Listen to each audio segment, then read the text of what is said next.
3 ദിവസം മരത്തിന് മുകളിൽ കുടുങ്ങിക്കിടന്ന ഒരു കാക്കയെ അതിസാഹസികമായി രക്ഷപ്പെടുത്തിയ കഥയാണ് ഇനി പറയാൻ പോകുന്നത്. കോഴിക്കോട് കാരശ്ശേരി കുമാരനെല്ലൂരിലാണ് നാട്ടുകാർ കാക്കയ്ക്ക് പുതുജീവൻ കൊടുത്തത്.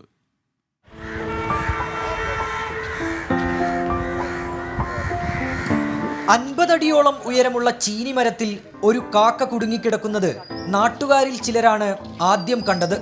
കാക്കയ്ക്ക് ജീവനില്ലെന്ന് ചിലർ തീർത്തു പറഞ്ഞു. നേരിയ അനക്കം കണ്ടതോടെയാണ് കൂടുകൂട്ടാനുള്ള ശ്രമത്തിനിടെ കാക്ക നൂൽക്കമ്പിയിൽ കുടുങ്ങിയതാണെന്ന് മനസ്സിലായത്. പിന്നെ രക്ഷപ്പെടുത്താനുള്ള ശ്രമമായി. മരത്തിന്റെ ഉയരവും വണ്ണവും ശ്രമങ്ങളെയെല്ലാം പരാജയപ്പെടുത്തി. താമരശ്ശേരിയിൽ നിന്ന് വനം വകുപ്പിന്റെ RRT വളണ്ടിയർമാർ എത്തിയിട്ടും രക്ഷയില്ല. ഒടുവിൽ കാരശ്ശേരി സ്വദേശിയും മരമുറിക്കാരനുമായ സുകുമാരനെ നാട്ടുകാർ വിവരമറിയിച്ചു. സ്ഥലത്തെത്തിയ സുകുമാരൻ അതിസാഹസികമായി മരത്തിനു മുകളിൽ വലിഞ്ഞു കയറി.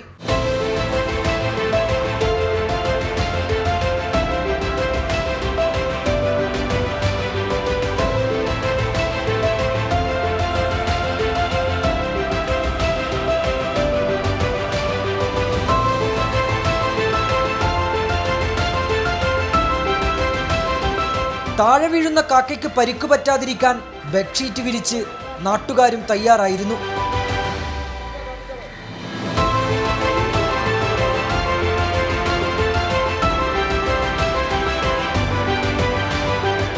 ഏറെ ക്ഷീണിച്ച കാക്കയ്ക്ക് വെള്ളം കൊടുക്കാനും കുളിപ്പിക്കാനും നാട്ടുകാർ മറന്നില്ല.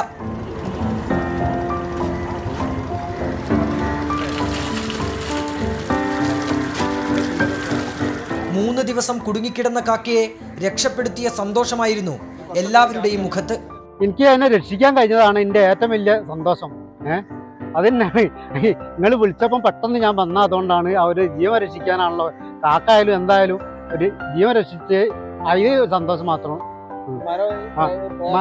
മരമൊക്കെ വലിയ മരമാണ്. ഞാനെങ്ങനെ കയറിയതാണ്. ഈ ജീവനാണല്ലോ വിചാരിച്ചു ഞാനെങ്ങനെ കയറിയത്. ഈ സമയത്ത്, അതായത് നട്ടുച്ചേർത്ത് സമയത്താണ്. അപ്പോൾ വലിയ സന്തോഷം.